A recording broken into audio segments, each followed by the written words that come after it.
Hello everyone. So this video is going to be about options trading with Alpaca's API. So Alpaca Markets now offers up to level 3 options trading and has very impressive features like you can get real-time quotes, trades, snapshots, you can stream with WebSockets, and you have a lot of historical data. You can get trade level historical options data and bar level. And what's cool is you can even get data for expired contracts, something that you can't get for interactive brokers. So just to remind people, options trading, there's usually levels with brokerages, and level one is you can sell cash secured puts and covered calls. Level two is you can buy long calls and long puts. Level three is you can do spreads, like you can do bull call spreads, that sort of thing. All these strategies. I don't want to get it too much into these details. We'll talk about them in a lot more detail in later videos. And level four, of course, is you can do like uncovered naked positions. So let's get started. This video kind of assumes that you've watched my intro video, which I called the ultimate alpaca markets trading tutorial, based off what I called my interactive brokers one. And so this just shows you how to get started with like the registering your API keys, getting API keys, secrets, that sort of thing. So please watch that before this video. So anyways, in this video, I'm going to show you how to get like different options contracts.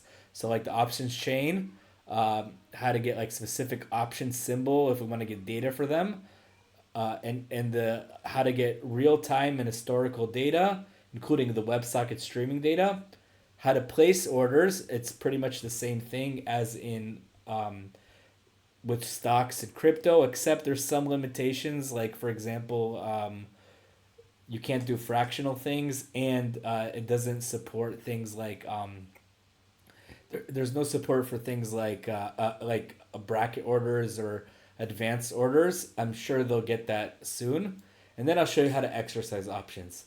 So let me stop rambling and let's get started. So the first thing we need to do is we need to install the Python SDK. So it's not the Alpaca Trade API. They switched to something called alpaca-py. So we do pip install alpaca-py. Okay. Next thing we're gonna do is we are going to load the API key and secret. So we do.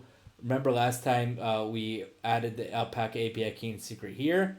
So we do from google.collab import user data, and then alpaca API key equals user data dot get alpaca API key and alpaca API secret equals user data dot get alpaca API secret.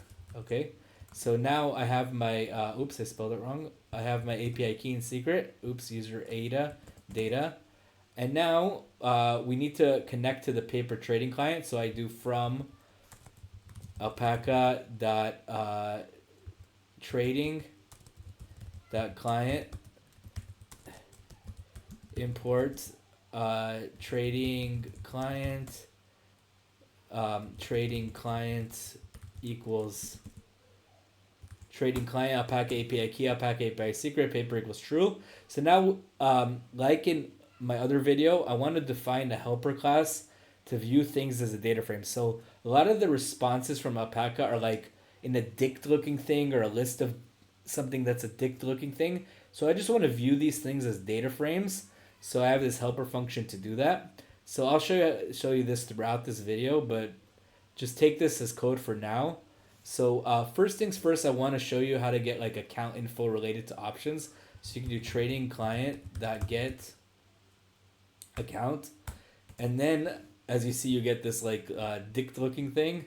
So that's why I did the method above. I can do util dot to data frame trading client dot get account, and you see I have like my account info. But what we're interested in is the last three, like the things with options. So I can do df account info, and then I can do df account info, and since it's in the index column, I can do df account info dot index dot str dot contains opt case equals false. I might have more than what I want. Okay, so I have options buying power. That's the amount of money we can buy options with. Don't we wish that was like that in a real account? 900,000.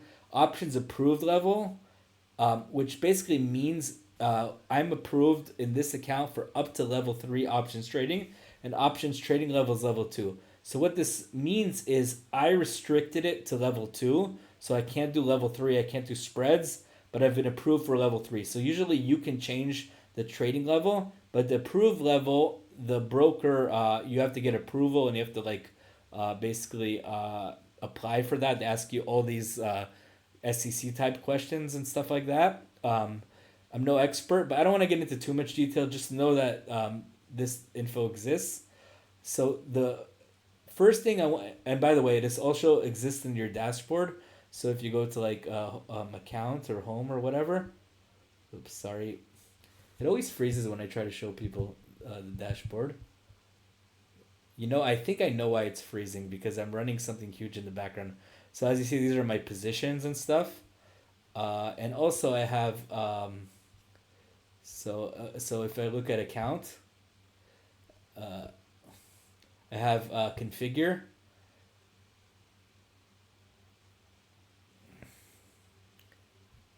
and you wait for this to run. And then see, we have we can configure things. This is what you get, by the way, in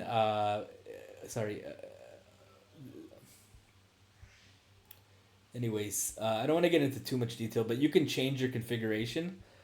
But you can also you can find it in trading client.get account configurations. So, and you can set account configurations here and that sort of thing. But I don't want to get into too much detail. So the first thing I want to show you guys is how to retrieve option contracts, like how to get a list of option contracts to satisfy a criteria. So kind of like an options chain, but more general, because you can also get expired contracts, multiple symbols, and that sort of thing. So I do from alpaca dot trading dot requests import get option contracts request, and then I do let's say options equals trading client dot get option contracts. And then what I have is I have to put this get option contracts request in here. So I do get option contracts request. The autocomplete doesn't know what it's doing. So as you see, I have to write underlying symbols, and that's the list. So I do underlying symbols equals, let's do AMD for example, and then we can do this limit thing we're going to need in a second. 10,000 is the max. I'll explain it in a second. What else do we need? We have all these, we have a ton of basically options. Let me just do a help for a second. So if I do help of this, you'll see some of the options. So basically, you can have underlying symbols. You can have one or more. Status, if it's active or not. There's all these things. I don't want to get into too much detail, but the most important thing is you can set an expiration date, or you can have it between ranges of dates, like less than or equal to and greater than or equal to. Strike price you can do greater than or equal to, less than or equal to, and type is important. You can do call or put, or none if you want both. And limit is important also. The max is 10,000, and in my experience, that's more than enough to get the full option chain for any symbol, including SPY, for all strikes and expiries. But if you have more than one symbol, 10,000 is not enough, and this is where this page token thing will come in, and I'll explain this in a second. So let's just show you a basic example. I'll do with expirations between two dates here, and then I'll show you expirations one date in a second. So let's do greater than equal to, and you can make this like a date or a string. So like I'll do, what's the date today? Today's like, what's the date? Let me check my phone. 2/12. So I can do like, let's say 2/12, and then expiration date, ration date less than or equal to, let's say 2/17, and then I can do strike greater than equal to, and I'm purposely gonna make this give me an error. So I'll make the strike between 110 and 120, and this is not option type. This is type call. The reason it's gonna give me an error is actually it wants strike these things to be a string for some reason. So anyways, let's say I run this, I'll get an error because it says like should be string. So we just put a string. So we want strike greater than equal to 110 and less than or equal to 120. So I can do like this, and it's probably not good practice to handwrite this as call. So let's see if we have an enum for that. Alpaca-trading.enum, import option contract type. Does that work? Type equals option contract type dot. Wonder if this works. I don't know if it works. I don't know. It might not work, honestly. Yeah, it doesn't. They don't have it. So Google's autocomplete doesn't know it yet. Anyways, so this is the option chain between these two dates, between these two strikes for calls. So I do this, I get options, and as you see, I'm gonna have two. It's gonna be I'm gonna have two things. It's not exactly a dictionary, but I'm gonna have a next page token, which we'll talk about in a second, and the option contract. So if I do option contracts, I get like a list of the option contracts that satisfy this query. So I can view it as a data frame with our helpful method. And now I get a data frame of the option contracts that we had here. So it's very important to make sure if you're doing one symbol, make sure you're doing 10,000 just in case. But let's say, but what happens if, why do we even need this thing? And why do we even need the next page thing? Is because, okay, sorry. So this works. And remember, we had options dot. The other one was we had next page token, and this was none. So basically, this gave us all the data we need. But there are some things where you actually need the next page token. So that's if, let's say, you're using multiple symbols. So for example, just for the sake of showing you guys, if I like copy this. But if I copy this here, but I have instead of underlying symbols is just AMD, I'll make SPY, and then the expiration date. Let's just do this to like, let's say 2035, and let's not have any strike things. Let's not have any call any of these filters.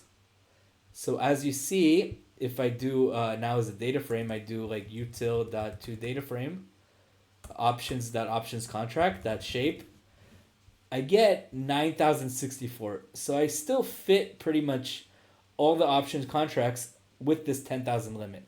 But now what if I do something like this? Like I add like QQQ.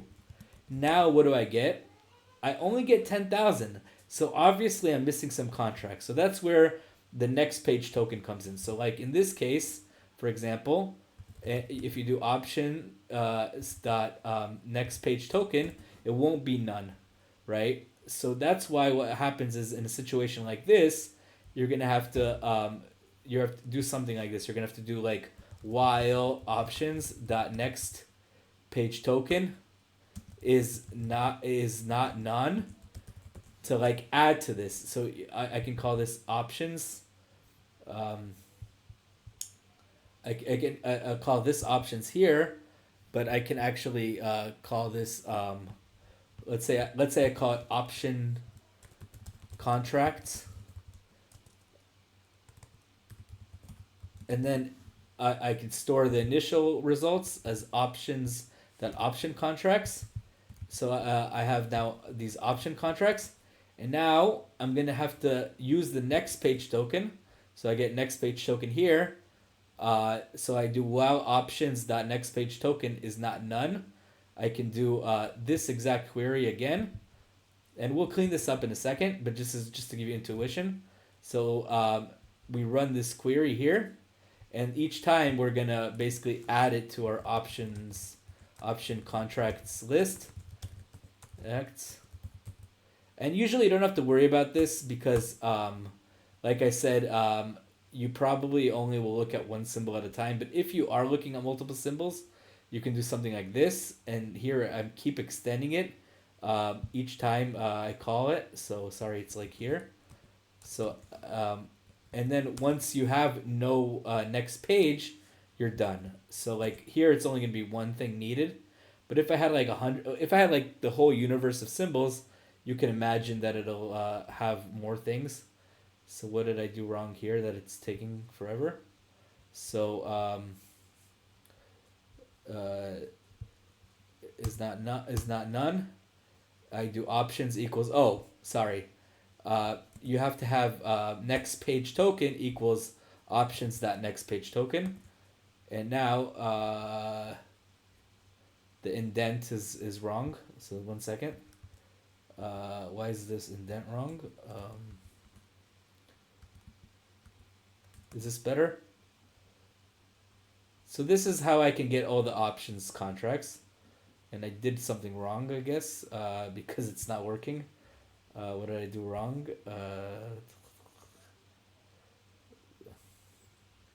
It's not called next page token, sorry. It's called... I was debating if I should even show you guys. It's called page token. So that's a key point also, is if you get something wrong, then it like kind of lets you still do stuff. So you have to be careful. So now here you just have to do page token, and as you see it finishes. And now if we do util that to data frame option contracts, you see we have the data frame of options contracts.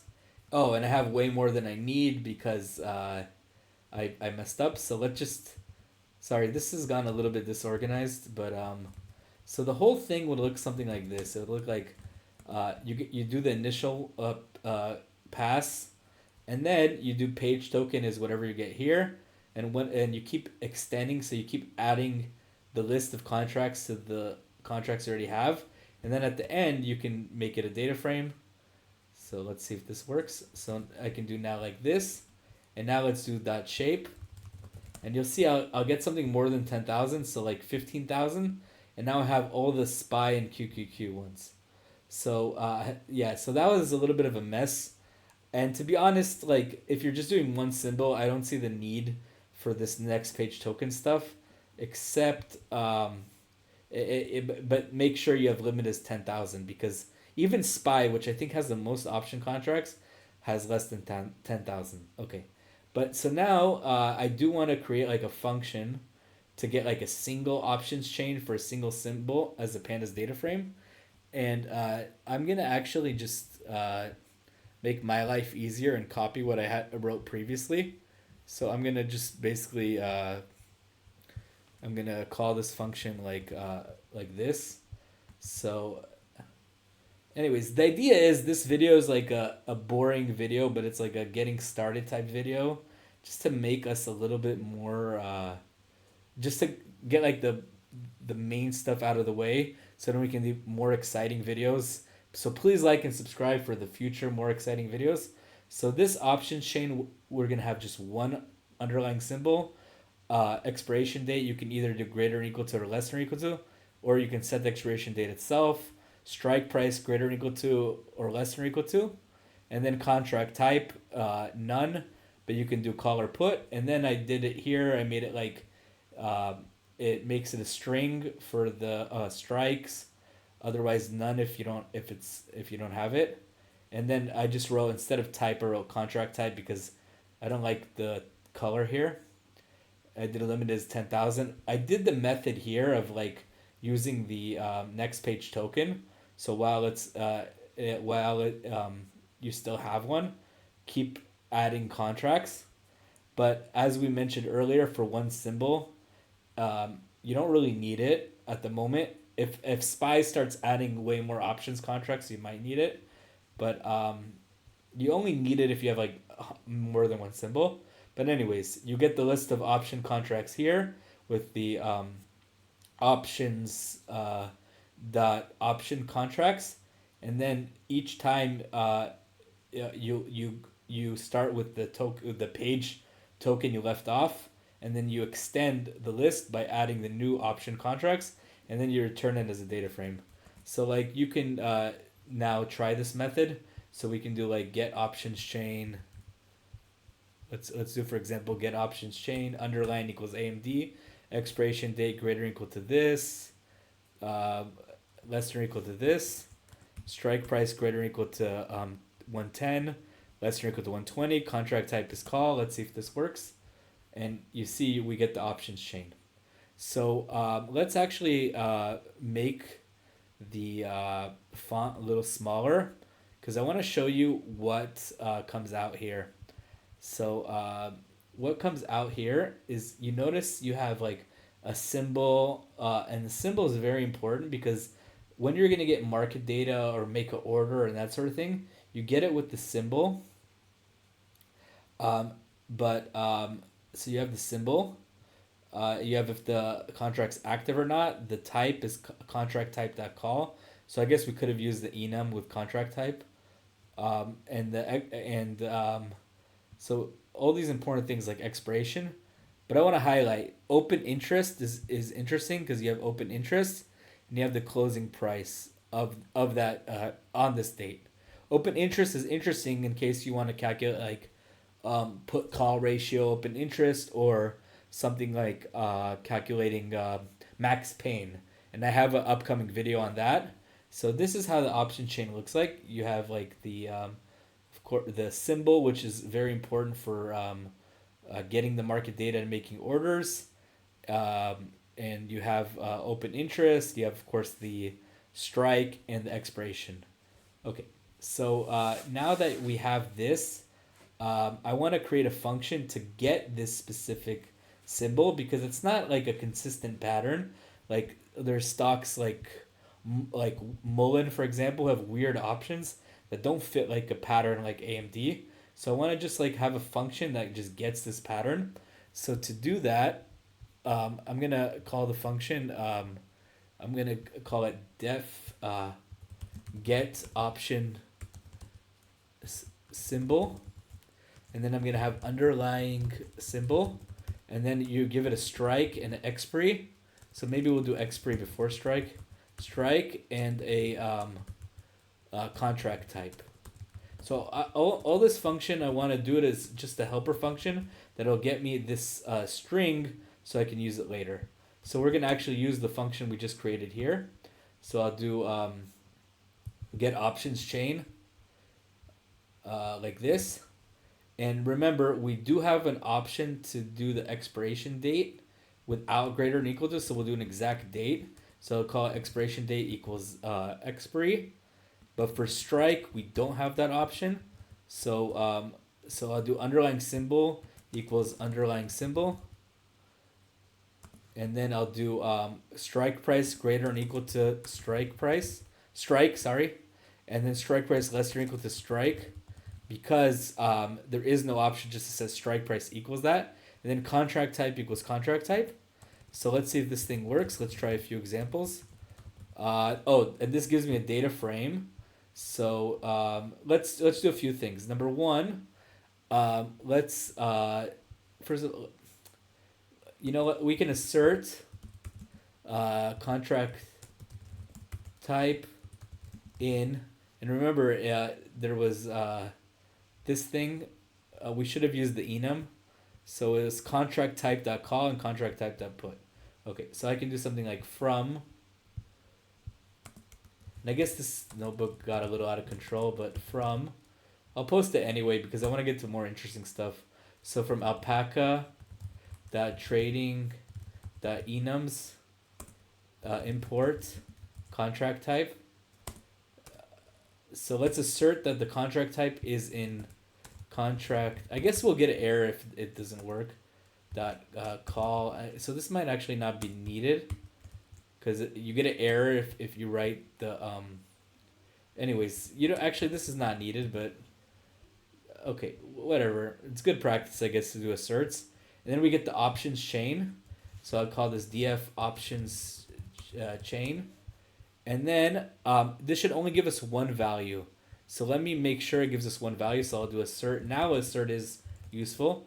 Dot shape 0 equals 1, because we're only looking for one symbol, one expiry, one strike, and one contract type. And we have, if we don't get one, if we get 0, it means we messed up somewhere. If we get more than one, we messed up somewhere. And then we're going to return the symbol. So I look 0 dot symbol. So I'm guessing I'm going to get an error the first time, but let's try it. So let's do get option symbol. Option symbol. Underlying symbol is AMD. Expiry is the 14th. Strike is let's say 110, and call. So we get the value here. Let's try put, for example. As you see, call has the C in the middle, and then the 110 you'll see here in the pattern, and the 214 here. But remember, there's some stocks like Mullen that have a different pattern, so it's not that easy to like just parse. Here you see I just switched to put and I get a P. Okay, and this is important again, and I said it 5 times, but like for the market data and for the orders. So it's like a unique identifier of the contract, sort of. So to get so the market data is actually what I really like about Alpaca. So to get that, it's pretty much the same as the stock and crypto market data, except for you can't get historical quotes. I guess it's probably too much data, and you can't get WebSocket 1-minute bars, but I'm guessing they'll probably give you that soon. But it's amazing. You can get like expired contracts. I'll show you in a second. So we have to initialize the option historical data client. So I do option historical data client equals option historical data client, alpaca-py key, alpaca-py secret. I'll do from alpaca.data.historical import option historical data client. So the first thing I want to show you is to get how am I going to get the latest quote. So to get the latest quote, I can just do option historical data client dot get latest get option latest quote. So remember, with stocks it was get stock latest quote, and crypto was get crypto latest quote. Here is the option, and let's just use this symbol as our example. And by the way, you can use multiple symbols. So like so you need to add the request though first. So I'll do like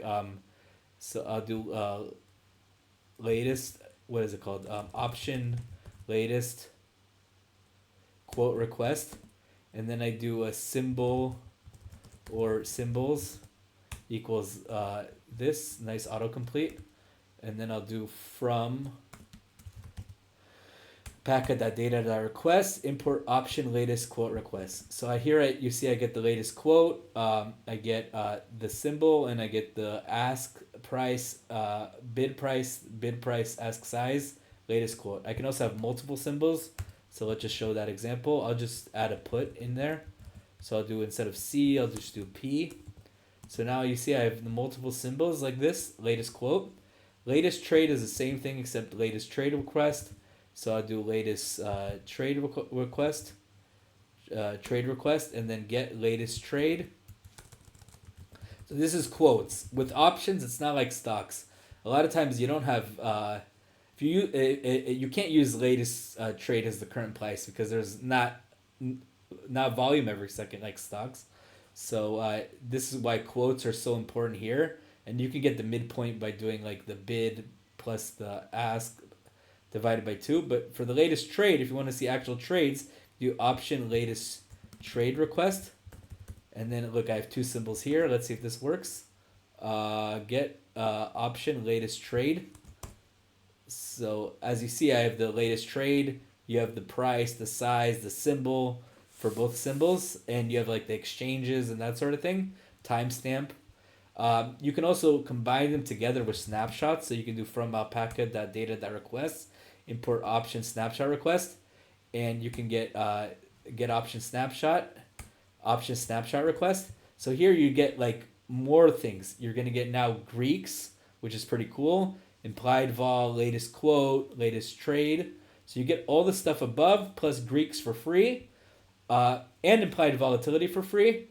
The one thing you notice that you don't have here that you had in stocks and in crypto is you don't have the latest 1 minute data, bar data. So you don't have that in options. That's the only difference. And what's another cool thing is you can also get like a latest option chain snapshot for like a single underlying. So I can just do something like this. This is actually pretty cool. I can do from alpaca, and that's why I said earlier is you can get option snapshots kind of in two ways, but this doesn't give you open interest. They might want to add it. Open interest like updates like only at the end of the trading day, so I guess that's why they don't have it. But you do option chains request. I think you do symbol or symbols, and then you have all these filters. Like you have filters on you know, let's just this is not AMD, sorry, this should be these things. So let's, oh no, sorry, it is AMD, sorry. You know what, let's do help for a second because this is more than one symbol. So I do option chains request. I didn't import that, sorry. So I do I guess it's not called that. What is it called? It's called option chain request. I guess I wrote option twice. Option chain request. Is it like that? Option chain request. So maybe we don't need the help actually. So now what does it ask for? It asks for, you know, let's just ask for help.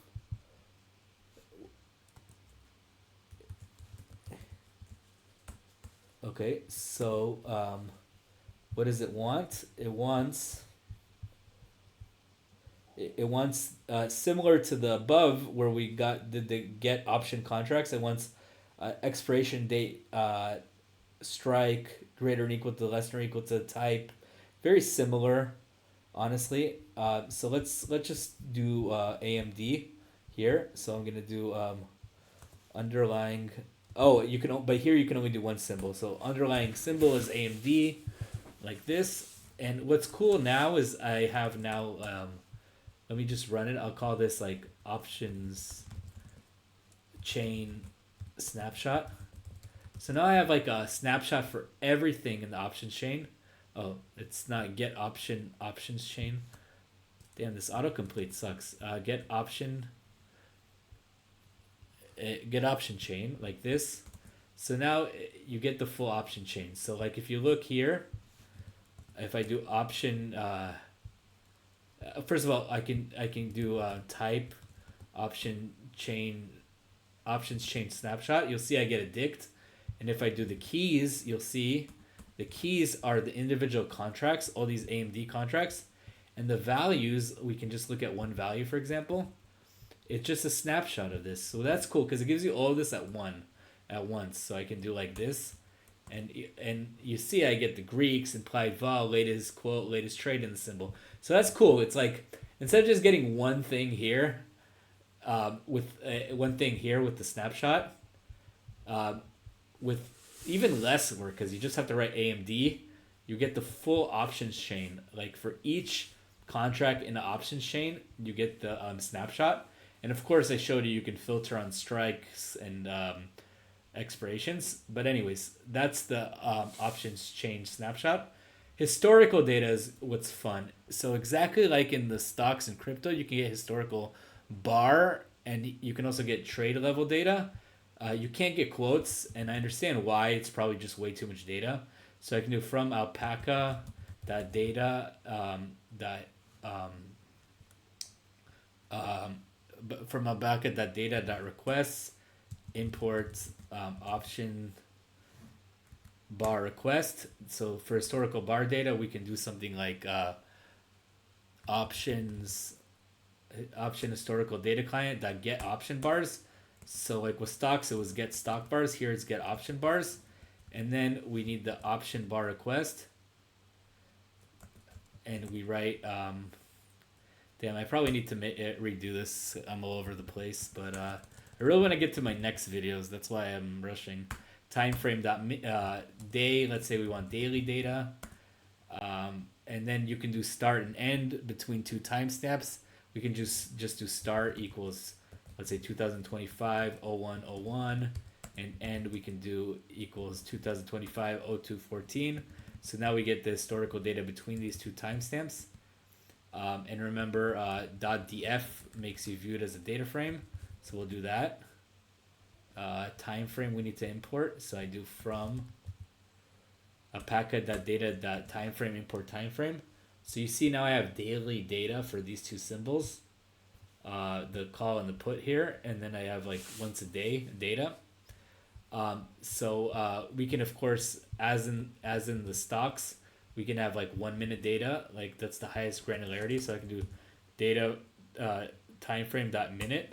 So if I do minute data, now I have minute data, and if there's no action, it leaves it blank, so it's relatively small. So like here you see that there's like a skip of like 20 something minutes because there's no data, no trades in those 1 minute intervals.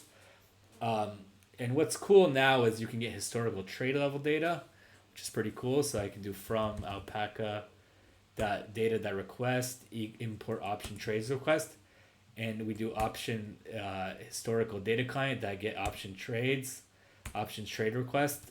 Similar, we do symbol or symbols, but here it's going to be a lot more data. So let's limit the start and end to something smaller. So I'll do start equals 2015 01 04, and then end I'll do 2025 01. Let's do 1 second.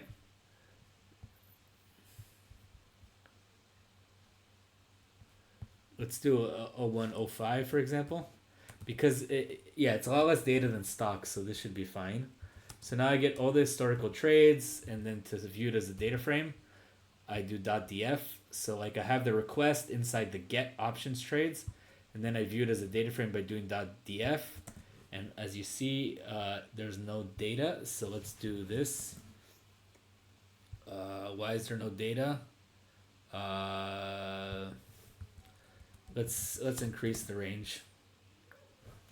Okay, so you see now you have all the trades, the exchange, the price, the size, conditions. We'll go over all this in later videos. And what's cool here, as I said, you can get data for expired contracts. So we're already in February, but you can get data for expired contracts. So like, let's say I want data from, I want like last week's contracts. So 207, because it's 212 right now, right? And let's just take the first call here, and we can do this also. I can get data for the expired contracts. So that's pretty cool here. Okay, so now to place orders, it's literally the exact same thing as with stocks, except unfortunately you can't do bracket and one triggers another orders yet. But anyways, so you can basically just do trading client. So let's just show you like a limit order. Let's do a limit order. Okay, so let's do, so we do from trading, packet trading that request. Let's do a market order request. It's easier. Okay, so we do market order data. Symbol is let's do one of these things. We'll do not expired ones. Oops. Let's symbol. Let's do not expired. So let's do this guy. And I wouldn't ever do market orders for options, but just to show you guys, like it's literally the exact same process. If you do try to add a take profit and make it a bracket order, you're gonna get a failure. But anyways, side is order side dot buy, and then time in force. Let's do time in force dot day. So this is our market order, and let's do quantity. Let's see, do 3, and this is for the 2000 February 14th 110 calls. So let's import the things we need. Order side and time and force, buy. And to make the order, I do trading client dot submit order. Order data equals market order data. So now we can view the order status by doing trading client dot get order by ID, and then we can do market order dot ID, and you get the status. Let's view it as a data frame because it's obviously prettier. To data frame. So basically, it's literally the exact same thing as with stocks. So as you see, you have filled at, it was filled, you have the quantity filled, you have side is buy, that sort of thing. So it was filled. So now I want to, you know what, let's view the specific position for this. So what's this contract? This contract was this symbol, right? So if I do, I can do util dot to data frame trading client dot get position of this contract. So get open position. I guess Google's Gemini doesn't know alpaca so well. Get open position, not option position. So I do a trading client dot get open position, and then I write the contract, and then I view it as a data frame for niceness. You see that I have the position. I have 3 of them, and I'm long. So I'm long 3, right? Okay, so let's look at all our positions for a second. So I can do trading client dot get positions.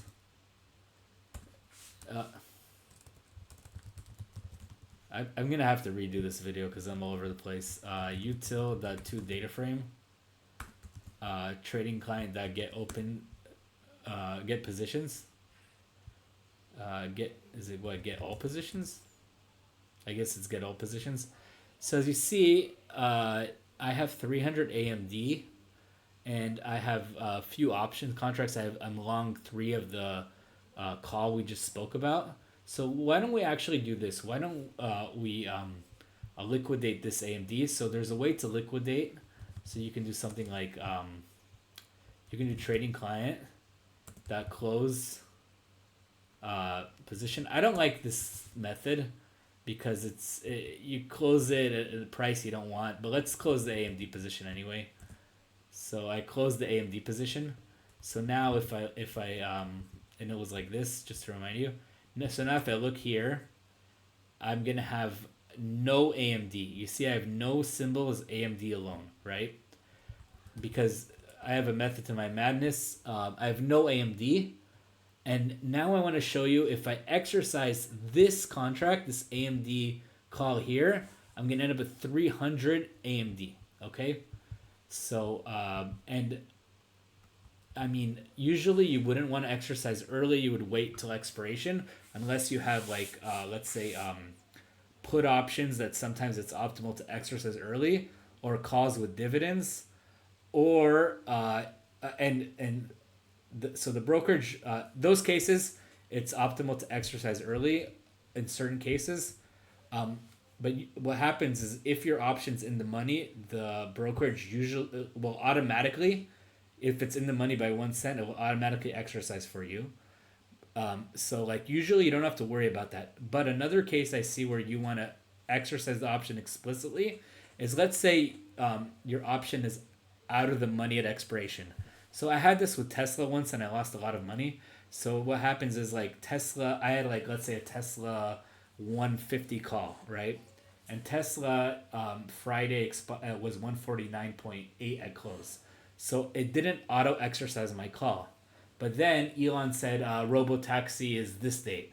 And then after hours it went to 157. So it would have been $700 per contract, but I lost that money because I didn't exercise it. So that's why another place I see where exercising the option could be useful. But here I just want to show you how to do that. So you can do trading client dot exercise option position, and then you give it the contract, which is this thing. And let me just show you. So remember, before we have 0 AMD, right? We just have a few AMD calls. And now if I exercise this position with quantity 3, I should have 300, because each contract is for 100, of course. I should have 300 AMD, and I should have 0 of this contract here. So if I do exercise option position, and now I look at my positions after, what do you see? You see that I do not have, A, I have 300 AMD now, and B, I only have one option contract, the one where I had quantity 1, because the 3-1 was exercised. Okay, so that's the exercising. And the last thing I want to talk about is WebSocket data. So it's like exactly like with stocks and crypto, is you can get like live WebSocket data. So all you have to do is you have to define async web handlers. But here you can only do it for trades and quotes. I usually think for quotes, this makes a lot more sense here. But let's just do a simple example, because trades don't happen every second like with stocks. But like we define async web handler, so I can do async def. Let's just call it on quote or something like that. Just a second. Let me make sure I'm doing it correctly. First, we have to import the option data stream. So from alpaca.data.live, import option data stream, and then I'll do option data stream equals option data stream like this. So now we have to define our async web handlers. So async, these are our basically they're called coroutines when it's async. So I'll do quote handler or trade handler, and I'm just gonna print the quote and the trade, and maybe I'll write print. I'll also print new quote, and then I'll do print new trade. Wow, this notebook's gone to be a mess. Anyways, I promise I'll make very good videos on specific topics soon. So I define these two functions, and now I'm gonna have to do option data stream dot subscribe quotes. I do the quote handler, and I give it a list of symbols, or like I can have multiple symbols. Like this is a call, but I can also have like a put here. So I'll have the same thing but with a P. And of course, if it's a list, you would do this because this turns the list into arguments. Do like a star like this. So these are quotes. And then same thing you do for trades. You do subscribe trades. And then trade handler. And always when you do it the first time, you make a mistake. But so now to run the thing, I'm going to purposely introduce an error. If you do .run, you're going to get an error because you're doing it in Jupyter Notebook. So you need Neste Syncio. So the legend of Wald DeWitt, of course, created this. So let's give him a shout out. The guy from, unfortunately, he passed away. Rest in peace. The guy who created also IB and Sync. So now we can do option datastream.run, and it should print all these new trades and quotes. As you see, new quote. You get way more quotes than trades. You get the timestamp, bid, ask, that sort of thing. If we ever get a trade, it'll just be a price and not just bid and ask. But we might not get a trade. So anyways, this is a little bit of a rushed, messy video. But I hope you enjoyed, because soon I'm going to have way more exciting videos on options. So great. Please like and subscribe, and see you guys in the next video.